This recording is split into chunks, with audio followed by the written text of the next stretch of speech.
শুভ সন্ধ্যা বন্ধুরা, আমি অঙ্কিতা, কুচবিহার জেলার এক ছোট্ট গ্রাম তলিগুড়ির থেকে। যাও বোতল নিয়ে আসো। হ্যাঁ, দুধু দুধু দুধু দুধু খাবে। এই দেখো দুধটা দেখাই দিচ্ছে, বোতল ওইদিকে ওইদিকে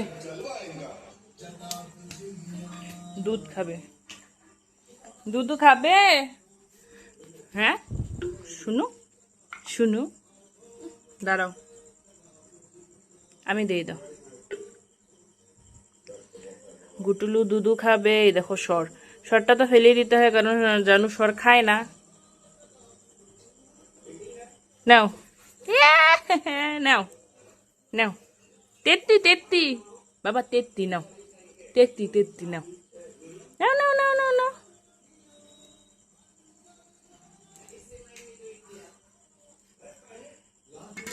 গম তো অনেক গম পাপা, অনেক গম, অনেক গম।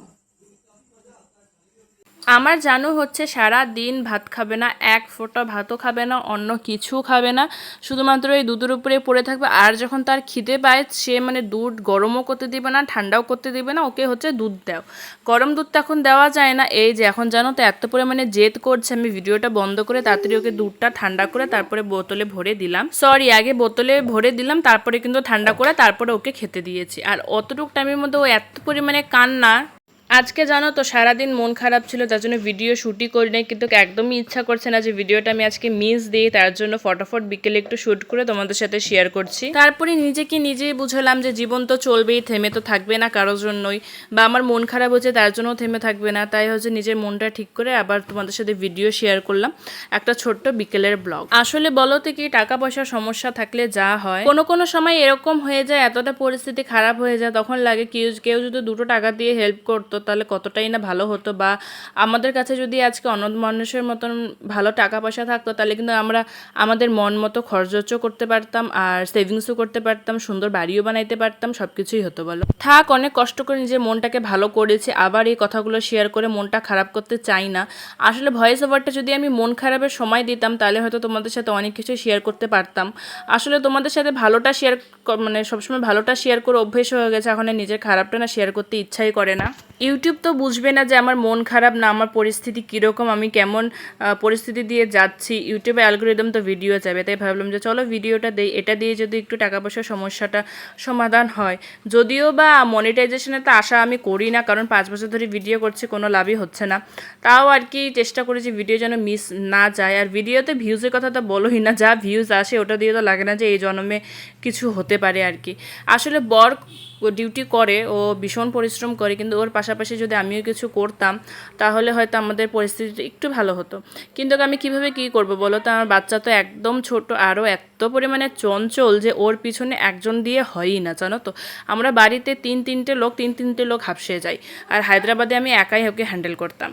আসলে গ্রামের বাড়ি, ভীষণ বড় বড় রুম, খোলা বারান্দা, খোলা উঠান, সব কিছু পেয়েও এতটা স্পেস পেয়েছে যে ভীষণ খুশি। আর এখানে আদর করা সবাই আছে, তাই ও দুষ্টুমিটাও না অনেকটাই বেড়ে গেছে। জানো, যখন 10 মাসের ছিল তখন অবশ্য আমি একটা মর্নিং শিফট ডিউটি ধরেছিলাম হায়দ্রাবাদে। ওখানে অনেক রিকোয়েস্ট করে বলেছিলাম যে আমার বাচ্চা ছোট, তার জন্য আমাকে 6টার থেকে দুপুর 2টো অবধি ডিউটি দাও।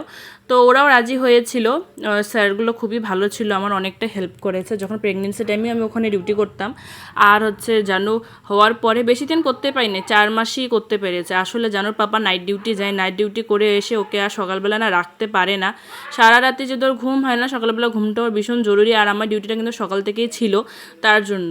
আর আমি ভাবতাম কি সকালে ডিউটি যাবো, 6টাতে চলে আসবো, তারপর সারাদিন আমি জানুর সাথে থাকতে পারবো, জানুকে হ্যান্ডেল করতে পারবো। কিন্তু ওই সকাল টাইমটা জানুর পাপা আর জানুকে রাখতেই পারছিল না। আর জানুও হচ্ছে আস্তে আস্তে বড় হচ্ছে, তার জন্য হচ্ছে ও দুষ্টুমিটাও বেড়ে যাচ্ছে।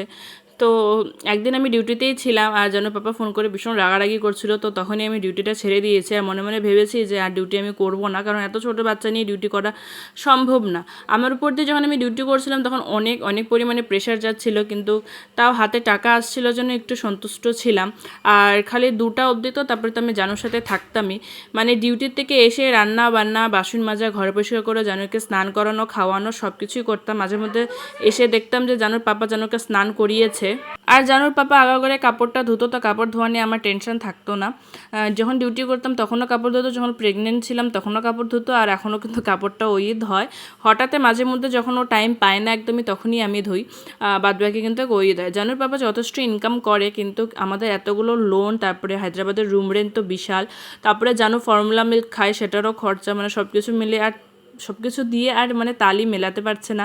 আর দেখবে হাজব্যান্ড ওয়াইফ দুজনেই ইনকাম করলে কিন্তু ইনকাম মানে দিনটা ভালো যায়। আর আজকাল যা রেট, আর হায়দ্রাবাদের সব জিনিসের রেট কিন্তু অনেকটাই বেশি। গুড্ডু আসো, চা, এই যে চা, আসো আসো বিকু খাবো, আসো। ওরে বাবালে, ওলে বাবালে, ওলে বাবালে, দুধু খাইছো? দুধু ফিনিশ, দুধু ফিনিশ, শুনো, দুধু ফিনিশ। তুমি তো দুধু ফিনিশ করো নাই। আর সোফার মধ্যে তো কুশন থাকবেই না, সব কুশন ওই দেখো নিচে। আমার ছেলে সব কুশন নিচে নামিয়ে রেখে দেয়। আচ্ছা দেই, এই দেখো দিতে বলতেছে, দেই শোনা, দেই, দেখি দুধু লাগা আছে বাবা। তুমি তো দুধু খাইলা না, এত কানু কানু করলে দুধুর জন্য, সবাই দেখছে, সব মিমিরা মামুরা দেখছে। এখন কি লাগবে? বিকু লাগবে? বিকু লাগবে তোমার? তো তুমি দুধু খাইলা না কেন? দুধু কেন খাইলা না তুমি? পাগলু বাবা। ও ও কি কি কি কি? ওই দেখো, দেখছো চায়ের মধ্যে ভিজাই ভিজাই দিতে বলতেছে। দেই, দাঁড়াও দেই, চায়ে ভিজাই দিব, দাঁড়াও। নে চা ঠান্ডা, নাও। ইলি বাবালে বাবালে, মামুকে চা দাও তো। কি হলো, কেন ফেললা? হ্যাঁ নাও, থাক ওটা থাক। বুডুলু বাবা, এ চুন্ডুলু বাবা।